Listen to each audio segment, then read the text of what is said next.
बिस्मिल्लाहिर्रहमानिर्रहीम। अस्सलाम वालेकुम नाज़रीन, मैं हूं आपकी मेज़बान डॉक्टर मुक़द्दस मलिक। आपके अपने प्रोग्राम आपकी बात आपके साथ में आज हम मौजूद हैं आज़ाद कश्मीर के LA6 तहसील समानी में। और यहाँ 92 के बाद जो एक बल्दियाती इलेक्शन का जो मुहिम का आगाज़ हुआ है और पाकिस्तान तहरीक इंसाफ के दौर में ये जो स्टार्ट लिया गया है, एक ऐसा वादा जो सरदार तनवीर इलियास साहब ने अपनी क़यादत के साथ मिलकर अपनी आवाम के साथ किया था, उसको पूरा करने का जब वक्त आया तो बहुत अच्छे से डिमॉन्स्ट्रेट किया उन्होंने और कहा कि आज़ाद कश्मीर में बल्दियाती इलेक्शन होंगे।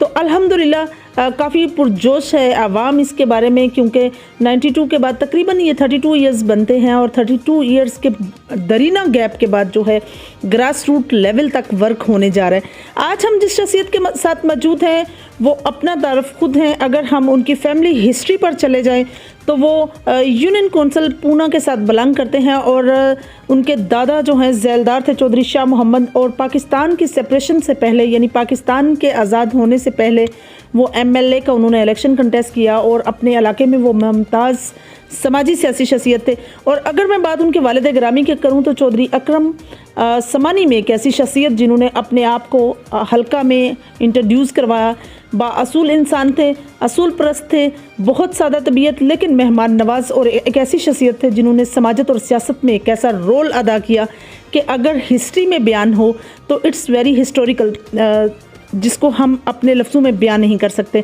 इसी तरह से वही शख्सियत वही सिस्टम को आगे लेकर चले चौधरी वहीद अकरम साहब, और बहुत अच्छे से अपनी सियासत और समाजत का आगाज़ किया। मुमताज़ कानूनदान भी हैं, कानूनदान होने की हैसियत से लोगों के साथ बड़े सोशल वर्कर भी रहे हैं हमेशा से।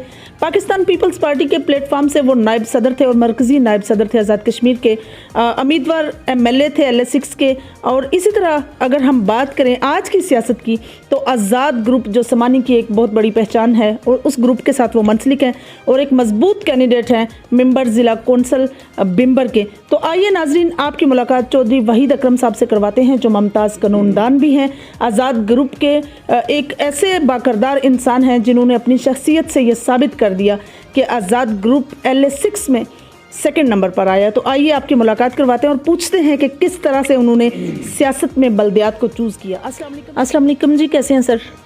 वालेकुम सलाम जी, अल्लाह का शुक्र है, बहुत मेहरबानी, बहुत शुक्रिया आपका। Welcome sir. सबसे पहला सर सवाल मेरा आपके साथ ये है कि आपकी पहचान आप ख़ुद हैं, आपके वालिद गिरामी, आपकी फ़ैमिली हिस्ट्री, आपका सियासत में एक नाम, समाजत में मखसूस आपका एक रोल, सोशल वर्किंग में माशाल्लाह से आपका समानी में एक बहुत बड़ा नाम। सियासत में आप बल्दियात का हिस्सा कब और कैसे बने और किस तरह आप मेंबर ज़िला कौंसिल बनने का, आपने इलेक्शन कंटेस्ट करने का सोचा, और इसमें सबसे ज़्यादा जो अहम रोल है वो क्या आवाम का है या आप ख़ुद से उम्मीदवार हैं? सबसे पहले तो मैं आपकी टीम का इंतहाई शुक्रगुजार हूँ कि आप बड़े दूर दराज इलाके में, ये चूँकि हमारा हल्का हमारी तहसील जो है ये लाइन ऑफ कंट्रोल पे वाक़या है और इंतहाई दुश्वार गुजार भी है, और जहाँ से आप गुजर के आए वो रोड जो है वो बहुत खस्ता हाल भी है। मुझे जाए कि वो ज़ेर तामीर है, इंशाल्लाह 1 साल के अंदर हो जाएगी ये मुकम्मल इंशाल्लाह ताला। तो मैं आपकी टीम का, आपके चैनल का और ख़ुसूसन आपका इंतहाई शुक्रगुजार हूँ कि आज आपने ख़ुसूसन मुझे आपने मेरा इंतखाब किया कि आप मेरा पॉइंट ऑफ व्यू सियासी हवाले से और हमारे हल्का में जो हमारा आज़ाद काफ़िला है वो मेरा पॉइंट ऑफ व्यू, आज़ाद काफ़िले का पॉइंट ऑफ व्यू आप लेने के लिए हम तशरीफ़ लेके आए, आपका इंतहाई शुक्रगुजार हूँ। तो जहाँ तक आपका सवाल है कि ये बल्दियात में जाने का कैसे ख्याल आया, यकीनन आपका सवाल बहुत अहम भी है कि मैं चूँकि मेरा तल्लक पाकिस्तान पीपल्स पार्टी के साथ, और मैं ये कह सकता हूँ कि मेरा पैदाइशी तौर पे तल्लक जो है वो पाकिस्तान पीपल्स पार्टी के साथ रहा। मेरे वालिद गिरामी जो हैं वो पीपल्स पार्टी में थे और इसी पार्टी में रहे, और उनकी वफ़ात के बाद क्योंकि मेरे अलावा मेरे ख़ानदान में और कोई शख्स नहीं था, और यकीनन वालिद गिरामी ने मुझे इस फील्ड के लिए और लोगों की खिदमत का जो तसलसल है उसको कायम रखने के लिए उन्होंने मेरा इंतखाब किया, और उनकी ज़ाती ख्वाहिश थी कि मैं LLB करूं, मैं अपनी तालीम हासिल कर लूं। उसके बाद जो हमारा ख़ानदानी जो रवायत है उस रवायत को बरकरार रखते हुए हम इस हल्का इंतखाब के लोगों की और बिलखुसूस अपनी यूनियन कौंसिल के लोगों की खिदमत करें। तो बल्दियात का इलेक्शन जो है ये चूँकि 91 में पहले इंतखाब हुए जी जी। और मेरे वालिद ग्रामी यूनियन कौंसिल पूना से ज़िला कौंसिल के मेंबर मुंतखब हुए। 95 में वो बीमार मुख्तसर हालात के बाद वो उनका इंतकाल हो गया। तो 96 में जब इंतखाब हुए, जनरल इलेक्शन हुए आज़ाद कश्मीर में और बैरिस्टर सुल्तान महमूद चौधरी साहब की सरबराही में हुकूमत बनी, तो इंतखाब अनाउंस हुए, लेकिन बिल्कुल करीब जाकर इनको गैर मुइना मुद्दत के लिए मुलतवी कर दिया गया। और ये गैर मुइना नहीं बल्कि 2 दहाइयाँ 3 दहाइयाँ गुजर चुकी हैं कि आज़ाद कश्मीर के अंदर अब लोग जो है वो भूल चुके थे कि बल्दियात का भी कोई निज़ाम हुआ करता था आज़ाद कश्मीर के अंदर। तो अब चूँकि नई हुकूमत बनी आज़ाद कश्मीर के अंदर, बैरिस्टर सुल्तान महमूद चौधरी जो सदर रियासत हैं, जब उन्होंने ओथ लिया तो उन्होंने वहाँ पे आज़ाद कश्मीर के लोगों के साथ वादा किया कि हमारी हुकूमत जो बनने जा रही है, जो बन चुकी है, हम आज़ाद कश्मीर के अंदर कोशिश करेंगे कि बल्दियाती इंतखाबात करवाए जाएँ। क्योंकि मुलतवी भी उन्होंने किए थे तो करवाने का वादा भी उन्होंने किया। और इसमें बेशुमार नशेब व फराज आए। हुकूमत भी ये चाहती थी कि इनको मुलतवी कर दिया जाए, कभी वो बहुत राइट लेफ्ट हुआ, लेकिन सुप्रीम कोर्ट ने इस पे एक्शन लेते हुए सुप्रीम कोर्ट के हुक्म पे ये इंतखाब होने जा रहे हैं। बिल्कुल सही। तो बल्दियाती इंतखाब जो है ये मैं समझता हूँ कि पाकिस्तान के अंदर जितने बड़े हमारे पॉलिटिशियन हैं, आज़ाद कश्मीर के सरदार सिकंदर आज़ाद खान वज़ीर आज़म रहे, तो उन्होंने बुनियादी जो सियासत का आगाज़ जो किया उन्होंने लोकल कौंसिल से किया। उसके बाद गालबन वो ज़िला कौंसिल के मेंबर बने। उसके बाद आस्ता आस्ता वो असम्बली में गए, वो सदर रियासत रहे, 2 बार वज़ीर आज़म रहे। और इसी तरह में गिनती से बाहर लोग हैं पाकिस्तान और आज़ाद कश्मीर के जिन्होंने ग्रास रूट लेवल से सियासत का आगाज़ किया। तो जहाँ तक आज़ाद कश्मीर के मौजूदा इंतखाबात का तल्लक है और जहाँ तक मेरी ज़ात का तल्लक है, मैंने चूँकि शुरू में मैं वैसे तो उम्मीदवार, मेरा आपको प्रोग्राम नहीं था हिस्सा लेने का। जी जी। तो मकामी जो लोग थे हमारे जिनकी एफिलिएशन मेरे वालिद मरहूम के साथ थी, तो उनके इसरार पर और आज़ाद काफ़िला जो है हमारे जो साथी हैं और बिलखसूस मेरे भाई हैं चौधरी रज़ाक जो यहाँ से पिछली दफ़ा इंतखाब लड़े, और उन्होंने चूँकि हम PTI में थे जब टिकट हमें ना दिया गया और ऐसे शख्स को दिया गया जो 2 या 2 दिन या 3 दिन पहले यहाँ पे तहरीक इंसाफ में शामिल हुए। टिकट गैर मतवक़्क़ा तौर पे हम तो ये समझ रहे थे कि चौधरी रज़ाक जो हैं वो पिछले 8-10 साल से PTI में हैं और उन्होंने ग्राउंड वर्क किया, यहाँ पे तहरीक इंसाफ को मुतहर्रिक किया। लेकिन चूँकि मैं ज़्यादा तबसरा इस पर नहीं करना चाहता, तो हमें टिकट ना मिला जब, तो हमने एहतजाज के तौर पर, एजिटेशन के तौर पर हमने ये फैसला किया कि हम यहाँ से इंतखाब लड़ें। आज़ाद कश्मीर के अंदर चूँकि PMLN की हुकूमत थी, पाकिस्तान मरकज़ में इमरान खान साहब की हुकूमत थी, और तमाम तर रुकावटों और मखालफत के बावजूद हम दूसरी ताकत बने इस हल्का इंतखाब के अंदर। और अगर इस हल्का इंतखाब के अंदर बराबरी की बुनियाद पे इंतखाब कराया जाता, निसफ हल्का जो है वो पुलिस के हवाले किया गया, जो हमारे हिस्से में था उसमें रेंजर तैनात की गई, और इस तरह से इलेक्शन को मैनेज करके यहाँ से मैं ये कह सकता हूँ कि इंजीनियर्ड इलेक्शन हुए, प्री प्लान के मुताबिक यहाँ पे इंतखाब हुआ और बदकिस्मती से हमने जीता हुआ इंतखाब आ रहा। प्लानिंग के मुताबिक हमें यहाँ से इंतखाब हराया गया। चौधरी रज़ाक जो हैं वो हम एक ही ख़ानदान के, वो मेरे बड़े भाई भी हैं और अल्लाह का फजल करम है, हम 20 साल अलग रहे और हम इकट्ठे हुए। तो ये सब के इसरार पे मैंने ज़िला कौंसिल का इंतखाब लड़ने का फैसला किया। सर इतने सालों के बाद ये जो इलेक्शन हो रहा है, आवाम का रद्द-ए-अमल इस पर कैसा है और आप इसके बारे में क्या ओपिनियन देना चाहेंगे? क्या ग्रास रूट लेवल तक जब लोगों के मसाइल हल होंगे तो कितनी आसानियाँ पैदा होंगी समानी के मसाइल में या LA6 के मसाइल में? देखिए जी, गुजारिश ये है कि लोकल बॉडीज़ इलेक्शन जो है ये पूरी दुनिया के अंदर, अब बरतानिया को ले लें, वहाँ पे जितनी डेवलपमेंट है वो वहाँ की कौंसिल करती है। लेजिस्लेशन का काम जो है वो मेंबरान असेंबली का काम है। बिल्कुल। और जो बुनियादी तामीर और तरक्की है, यहाँ से आप एक वार्ड को ले लें, वहाँ से जब एक लोकल कौंसिल का नुमाइंदा वहाँ से मुंतखब होगा तो वो उसका फोकस जो है वो अपनी वार्ड होगी। वो अपना गली मोहल्ला, छोटी मोटी पगडंडी रोड, वो उसके ऊपर वो फोकस करेगा। और आज़ाद कश्मीर के अंदर जो इस वक्त मैं अपने हल्का इंतखाब की बात करूँगा, ये खंडर की सूरत पेश कर रहे हैं।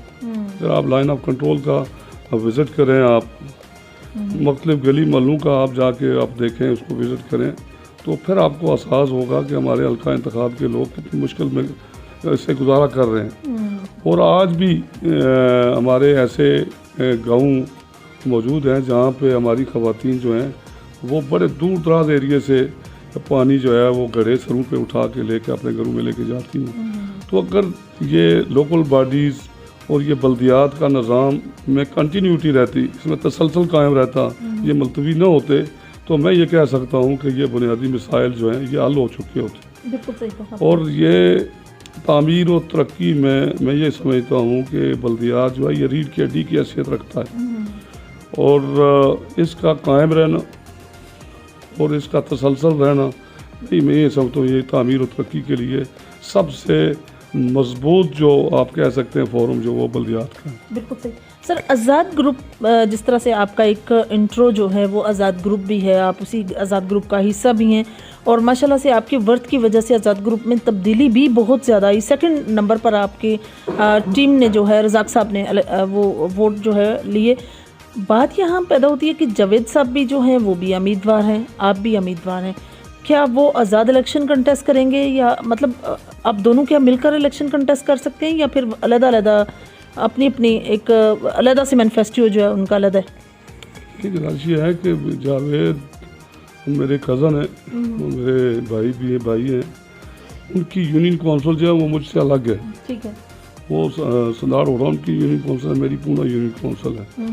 तो वो डेफिनेटली तौर पे वो हमारे काबिले आज़ाद काबिले के इंतहाई मोतबर और सीनियर कारकुन है। तो वो अपने हमारे आज़ाद काबिले के फोरम से ही ये इंतखाब में हिस्सा ले रहे हैं। बिल्कुल सही। सर आप मुझे ये बताइए कि जिस तरह से आज़ाद ग्रुप की अपनी एक पहचान है, पाकिस्तान तहरीक इंसाफ में जिस तरह से आज टिकट डिस्ट्रीब्यूट हुए हैं और अलीशान सोनी साहब ने सिर्फ 5 बंदों को जो है टिकट अनाउंस किए हैं और काफ़ी एरियाज़ में ओपन छोड़ दिया, इसके बारे में आपकी क्या राय है? क्या इस तरह से जो उन्होंने ओपन छोड़े हैं इसके बारे में एक सियासतदान होने की हैसियत से, एक सियासी ख़ानदान रखने की हैसियत से आप क्या राय देंगे? मेरी गुजारिश ये है कि एक तो बहुत लंबे अरसे के बाद ये इंतखाब होने जा रहे हैं। जी।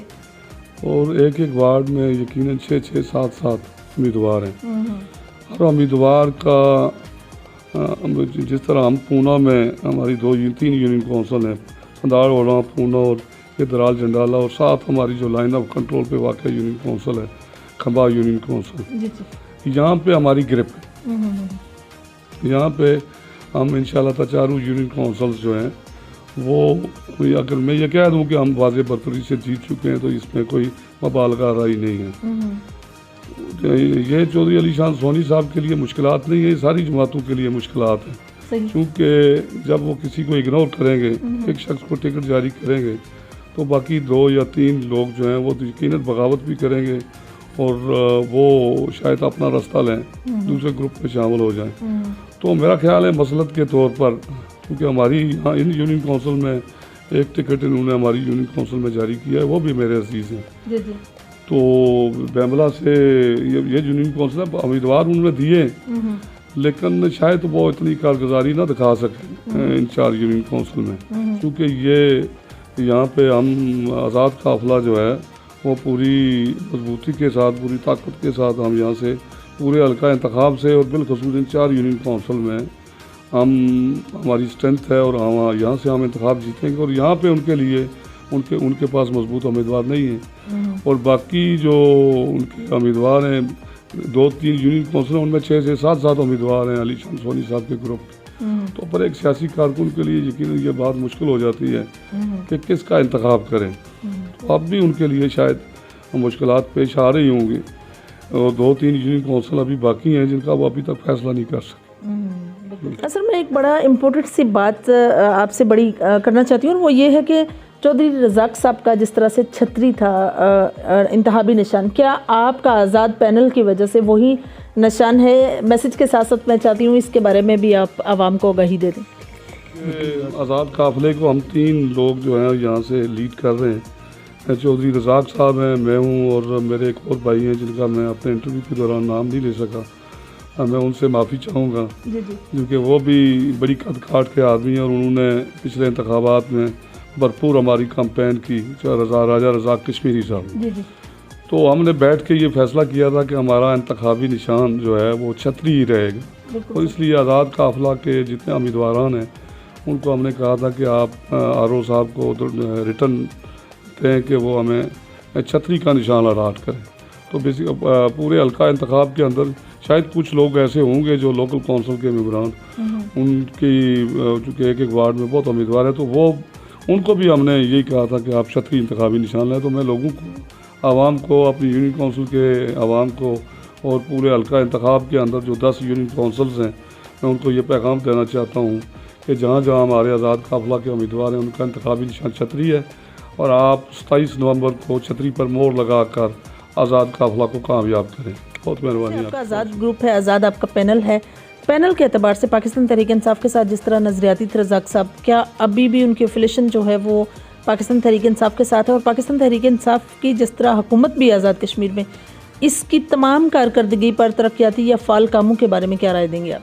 पहली बात तो ये है कि आज़ाद कश्मीर के जो हालिया जनरल इलेक्शन हुए आज़ाद कश्मीर के अंदर, तो मैं ये बात समझूंगा और मैं जो समझता हूँ, हर बंदे की अपनी सोच होती है, तो मैं ये गुजारिश करूँ कि आज़ाद कश्मीर में टिकट तकसीम करने में पाकिस्तान तहरीक इंसाफ की क़यादत ने, मैं ये नहीं समझ सकता कि इमरान खान साहब जो अपना मैनिफेस्टो दे रहे थे, जो अपना विजन दे रहे थे कि किसी आज़ाद को नहीं लेंगे, किसी चोर चक्के को नहीं लेंगे, किसी को फलां को नहीं लेंगे, तो उन्होंने अपनी उस मैनिफेस्टो जो उनका मशहूर था, जो उनका बयानिया था, इसके बिल्कुल उल्ट जाके उन्होंने पुराने और दीराना कारकुनों को उन्होंने नज़रअंदाज किया और नए लोगों को उन्होंने शामिल किया। और यही वजह है कि आज़ाद कश्मीर में एक वज़ीर आज़म तब्दील हो चुके हैं और शायद जो मौजूदा वज़ीर आज़म हैं अब भी बाज़ गश्त ये सुनाई दे रही है कि हफ्ता 2 हफ्ते से कि दोबारा फिर अदम एतमाद की तहरीक आ रही है। और मैं ये कह सकता हूँ कि अगर जिस शख्स ने आज़ाद कश्मीर के अंदर पाकिस्तान तहरीक इंसाफ को मजबूत किया, वो शख्स जो है उसका नाम बैरिस्टर सुल्तान महमूद चौधरी है। अगर उनको वज़ीर आज़म बना देते तो मैं नहीं कह सकता कि आज़ाद कश्मीर के अंदर इस वक्त कुछ सियासी अदम इस्तेकाम पैदा होता। और फिर ज़रूरी बात यह थी कि इंतखाबात हो गए और जो लोग शामिल हुए उनकी बेशुमार लोगों की अब तारीख देख लें कि वो पिछले इससे गुज़श्ता इंतखाब में वो किस पार्टी में थे, उससे पिछले इंतखाबात में किस पार्टी में थे, जिन्होंने बार बार पार्टियाँ बदली और इक़्तिदार में रहने के लिए उन्होंने आज़ाद कश्मीर के अंदर कुछ लोगों ने सियासत का जनाजा निकाल के रख दिया। और नज़रियाती सियासत में ये कह सकता हूँ कि हमारे आज़ाद कश्मीर के अंदर इसको दफन करने की कोशिश की जा रही है और ड्राइंग रूम की सियासत को फ़रोग़ दिया जा रहा है। तो जो अंदर बैठ के 5-7 लोग फैसला करते हैं उसको इम्प्लीमेंट किया जा रहा है। तो मैं जो तहरीक तामीर और तरक्की की आपने बात की, चूँकि उन्होंने हमें ऑन नहीं किया और हम ये तवक्को रखते थे जब हुकूमत बन गई तो बहुत सी कोशिशें भी ज़ेरे ज़मीन हुई कि जो लोग जिन्होंने बड़ी भारी मकदार में वोट हासिल किए, जिस तरह चौधरी रज़ाक साहब हैं, इस तरह बाकी लोग भी हैं जिन्होंने अपने अपने हल्का इंतखाब में बहुत वोट लिए, तो उन्होंने अगर एहतजाज के तौर पे इंतखाब लड़ा तो उनसे पार्टियों के अंदर एक तरीक़ाकार वज़ा किया गया है कि उनको कहते हैं कि आपने डिसिप्लिन की खिलाफवर्जी की है, आप ये हलफनामा दें, ये माफ़ीनामा रिटर्न दे दें, अनरिटन दे दें, वैसे माजरत कर लें तो आपको दोबारा पार्टी में ऑन कर लेते हैं। तो वो कुछ और बात थी। और अभी तक हम सोच भी नहीं सकते थे कि इतनी भारी तादाद में वोट लेने वालों को उन्होंने कैसे नज़रअंदाज किया। और नज़र जो आ रहा है, और बाकी पार्टियों में ये रवायत नहीं है। सियासी कारकुन जब 8 साल मेहनत करते हैं तो जब उनको उसका सेला टिकट की सूरत में मिलना हो तो उसको वो भी ना दिया जाए, तो यकीनन हमारा ये हक बनता है कि हम अपने वोटर्स का तहफ़्फ़ुज़ करें, हम अपना वोटर कायम रखें। जब हम अलग इंतखाब छोड़ेंगे तो हमारा वोटर यकीनन दूसरे उम्मीदवार के पास जाएगा और हमारा वोट बैंक ज़ाया हो जाएगा। और हमने अपने वोटर्स के हकूक़ की जंग लड़ने के लिए, उनके हकूक़ का तहफ़्फ़ुज़ करने के लिए हमने तब जाके फ़ैसला किया कि हम इंतखाब लड़ेंगे यहाँ से। और उस सूरत में चौधरी रज़ाक साहब ने यहाँ से इंतखाब लड़ा। और तामीर और तरक्की जो है, ये मैं 1 साल से कह सकता हूँ कि उसका पहिया बिल्कुल जाम है। हमारे हल्का इंतखाब के अंदर जो है वो तामीर और तरक्की का जो अमल है अभी तक शुरू नहीं हो सका। बिल्कुल सही। सर, समानी की सियासत के बारे में आप क्या राय देंगे? जिस तरह से माशाल्लाह से सियासी ख़ानदान के साथ आपका लिंक है, वालिद ग्रामी आपके मेंबर ज़िला कौंसिल तकरीबन आई थिंक 6 बार जो हैं वो मेंबर ज़िला कौंसिल भी रहे हैं। तो एक लॉन्ग टन्योर जो है उन्होंने सर्च किया, देखा, इंट्रोड्यूस हुए, फर्स्ट पर्सनैलिटी हैं जिन्होंने समानी में एक अपने आप को अपनी बलबोते पर जो है इंट्रोड्यूस करवाया। सियासत जो समानी की है उसके बारे में क्या राय देंगे आप? देखिए जी, हमारा मीरपुर डिवीज़न और बिलखुसूस ज़िला मेंबर, हम ये कह सकते हैं कि यहाँ पे सियासी जमातों का अमल दखल बहुत कम है। यहाँ पे दड़ों और ग्रुपों की सियासत है, और इसी दड़ों और ग्रुपों की सियासत ने पार्टियों को कमज़ोर किया। और यहाँ पे जो फैसले होते रहे, मसलतन जो फैसले लिए जाते रहे, उसकी वजह से यकीनन पार्टी पोजीशन जो है वो कमज़ोर हुई। हमारे जो ज़मानी की सियासत है, चौधरी रशीद मरहूम यहाँ से 4 दफ़ा मेंबर असम्बली मुंतखब हुए, और मौजूदा जो मेंबर असम्बली हैं चौधरी अलीशान सोनी साहब, वो चूँकि चौधरी रशीद साहब के करीबी साथी थे, और एक मखसूस इलाका जो है वो उनके पास था, 3 या 4 यूनियन कौंसल, जिसकी नुमाइंदगी खालिस्तान चौधरी अलीशान सोनी कर रहे थे। तो वो चलते रहे, आपस में इकट्ठे चलते रहे। जब चौधरी अलीशान सानवी साहब ने ये महसूस किया कि अब मेरी ग्रिप जो है वो कुछ लोगों की 4-5 यूनियन कौंसल से 4 यूनियन कौंसल जो हैं, जो मौजूदा 4 हैं, उनमें मजबूत हो चुकी है, तो फिर उन्होंने फैसला किया। तो वैसे भी ये हमारी कुछ हलकों की और इलाकों की, सूबों की ये रवायत होती है कि वो बार बार एक शख्स को बर्दाश्त नहीं करते। वो तब्दीली लाने के लिए उन्होंने 20 साल के बाद वो तब्दीली आई, और अलीशान सोनी साहब की शक्ल में तब्दीली आ गई। और उसमें खातर कोई यहाँ पे ऐसा लेवल का मजबूत उम्मीदवार भी नहीं था हमारे कबीले का। तो यहाँ पे चूँकि हमारी ये बदकिस्मती है कि हमारे ज़िला मेंबर में हम कह सकते हैं मीरपुर डिवीज़न में इतना बरादरियों का वो तासर नहीं है जितना हमारे ज़िला में पाया जाता है। तो यहाँ पे जाट कबीला जो है वो गालिब अक्सरियत में मौजूद है। तो वोटर जो है ये देखता है कि यहाँ से मैंने भी 2 इंतखाब लड़े पाकिस्तान पीपल्स पार्टी के टिकट पे, चौधरी रज़ाक साहब ने भी लड़े। 2006 का चौधरी रशीद साहब जब यहाँ से इंतखाब आ रहे तो हम 3-4 उम्मीदवार थे यहाँ पे।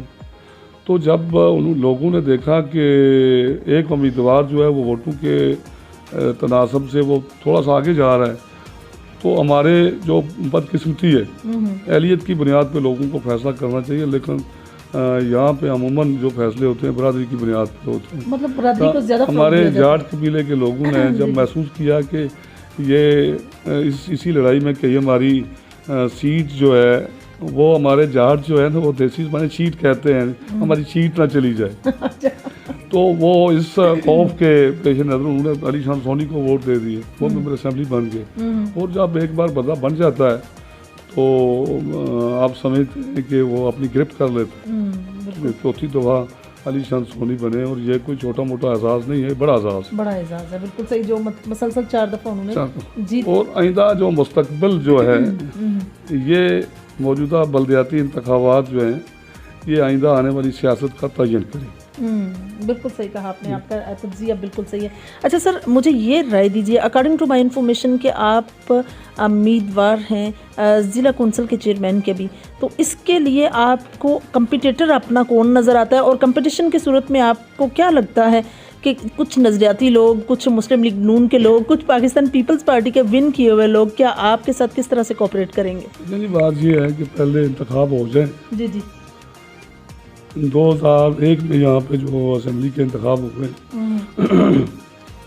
गराय जुल्करनैन साहब ये हल्का LA7 से उन्होंने इंतखाब में हिस्सा लिया। यहाँ से चौधरी शौकत अली साहब जो हमारे मौजूदा स्पीकर हैं, मेरे भाई चौधरी अनवार उल हक साहब, उनके वालिद मोहतरम, वो रियासत के अंदर एक बड़े कद काट के सियासतदान थे। तो दो कबाइल के दरमियान फैसला हुआ जी, एक नीचे 7 से लड़ लें और दूसरा LA6 से लड़ लें। तो वो दोनों वज़ारत उज़्मा के उम्मीदवार थे। ठीक है। तो जब लोग नारा लगाते थे वज़ीर आज़म चौधरी शौकत अली, वज़ीर आज़म राजा जुल्करनैन, तो ऊपर वालों ने देखा कि ये दोनों उम्मीदवार हैं, लिहाजा इनका कुछ बंदोबस्त किया जाए। तो बंदोबस्त ये हुआ कि वो दोनों इंतखाब हार गए। तो इसलिए इंतखाबात से पहले कोई टाइटल लेना या किसी की बात करना, मैं ये समझता हूँ कि ये कबल अज़ वक्त। जब इंतखाबात हो जाएंगे हमारे ज़िला कौंसिल की, अल्लाह करे खैर खैरियत से हो जाएं, तो उसके बाद जो हमारा ज़िलाई लेवल पे हमारा ग्रुप है वो हम बैठ के फ़ैसला करेंगे कि इसका क्या तरीक़ाकार जो है वो होना चाहिए, और उम्मीदवार का फ़ैसला यकीनन जो हमारा ग्रुप है ज़िला मेंबर के अंदर वही करेगा। बिल्कुल सही। सर, जिस तरह से आप आज़ाद ग्रुप पैनल से हैं, मैं अगेन वही बात करूँगी कि फिर आपको अपनी UC लेवल पे मेंबर ज़िला कौंसिल के लिए कौन आपको अपना कंपटीटर नज़र आता है? देखिए जी, मुझे चूँकि मैं ये बात कह सकता हूँ कि मैं आज खुद उम्मीदवार नहीं बना। लोग जो चौधरी मोहम्मद अकरम मरहूम के लवर्स हैं, तो मेरे वालिद मोहतरम से अब भी लोग प्यार करते हैं, तो वो सब लोग मेरे जो हैं वो स्पॉन्सर भी हैं, वो मेरे सपोर्टर भी हैं, वो मेरा वो सब कुछ है। उनके कहने पे मैं इंतखाब लड़ रहा हूँ, और अल्लाह के फजल करम से हमारा जो मौजूदा पॉलिटिकल सिचुएशन है हमारी हल्का की और बिलखुसूस मेरी यूनियन कौंसिल की, तो ये अभी रस्म पूरी होनी है। वैसे इंतखाब हम जीत चुके हैं यहाँ से। बिल्कुल सही सर। अब आप मुझे ये बताइए कि आपको मसाइल कौन से नज़र आते हैं जिनके लिए स्पेशली आप मेंबर ज़िला कौंसिल या चेयरमैन मेंबर के बनकर आप वर्क करना चाहते हैं? देखिए जी, हमारे इधर मसाइल ही मसाइल है। सही। कोई हमारा लिंक एक इलाके को, एक गांव को दूसरे को लिंक करने वाला कोई यहाँ पे रोड्स नहीं। तो मेरा जो बुनियादी फोकस है वो कम्युनिकेशन है कि एक गांव को दूसरे गांव के साथ मुंसलिक करना। बहुत अच्छी बात। और मैं नहीं ये कह सकता कि ज़िला कौंसिल के फंड्स पहले ज़माने में जब 91 के ज़माने में 5 या 7 लाख हुआ करता था। अब क्योंकि तामीर और तरक्की फंड्स के हिसाब से हो सकती है, तो अगर हमें फंड्स वाफर मिकदार में मिल गए, तो मेरा जो सबसे पहला बुनियादी तरजीह है वो रोड्स हैं। बहुत अच्छी बात है। वो गली और मोहल्ले हैं, वो पगडंडियाँ हैं, और दूसरे नंबर पे जो है हमारे बेशतर लोग जो हैं वो बड़े अमीर लोग हैं यहाँ पे, और गरीब लोग भी बहुत हैं। तो उनके लिए पानी की सहूलत जो है वो चाहे हैंडपम्प की शक्ल में हो या वाटर सप्लाई की ज़रूरत में हो, वो मेरा जो कि ये 2 ही तरजीहात हैं। बाकी बड़े काम अगर फंड्स हमें लाखों में नहीं करोड़ों में दिए जाएं, तब जाके मैं ये कह सकता हूँ कि ये कॉलेज की बिल्डिंग बनाएंगे। तजावीज़ हम दे सकते हैं, गवर्नमेंट को दे सकते हैं, ये तो मेंबरान असम्बली का तो पहले वही देते रहे। अब मेरे ये सुनने में आ रहा था कि मैं प्रिंट मीडिया में, इलेक्ट्रॉनिक मीडिया में, शायद आपने कहीं देखा हो, तो ये कह रहे हैं कि बल्दियात के अख्तियारात कम से कम किए जाएँ।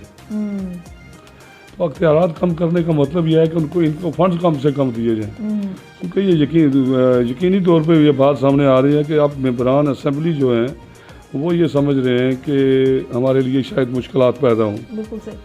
तो टूटी नलके की सियासत के ज़ोर पे हमारे जो है आज़ाद कश्मीर के अंदर जो मौजूदा मेंबरान असम्बली है वो मुंतखब होते आ रहे हैं। तो तामीर और तरक्की अगर फंड्स हमें मुवाफर मिकदार में मिले, तो इंशाअल्लाह ताला मैं ये कोशिश करूँगा कि 5 साल के बाद मैं लोगों से NOC हासिल करूँगा कि आपको अब तो मेरी ज़ात पे कोई एतराज़ तो नहीं है। क्या बात है, फैंटास्टिक सर, फैंटास्टिक। लास्ट में सर आप अपने हलके के लोगों को, आपकी जितनी भी टीम है, आपके वालिद साहब के जितने भी लवर्स हैं और जो उनके साथ बड़ी वफा का रिश्ता जिन्होंने रखा, उनको क्या पैगाम देंगे? ठीक है जी, मैं उनको दवाएं दे सकता हूँ और मैं उनका इंतहाई शुक्रगुज़ार भी हूँ कि उन्होंने कि 32 साल के बाद आज़ाद कश्मीर में बल्दियाती इंतखाबात होने जा रहे हैं जी जी। और मेरे वालिद मरहूम को 27 से 28वां साल शुरू हो गया है उनको उनके इंतकाल का, और अभी तक लोग मेरे वालिद मरहूम को भूल नहीं सके। तो ये मेरे वालिद मरहूम के उन साथियों का, उन अजीज़ों का, मेरे उन बुज़ुर्गों का, ये हमारे ख़ानदान के साथ, मेरे घर के साथ वो प्यार है जो नस्ल दर नस्ल चला आ रहा है। तो मैं उनको यही पैगाम देना चाहता हूँ कि इंशाअल्लाह ताला जिस तरह आपने मेरे वालिद मरहूम का साथ दिया, जिस तरह आप मेरा साथ दे रहे हैं, इंशाअल्लाह ताला बल्दियाती इंतखाबात होने के बाद हम इंतखाब इंशाअल्लाह आसूर जीतेंगे, तो उनकी तवक्कुआत पे मैं पूरा उतरने की कोशिश करूँगा इंशाअल्लाह ताला।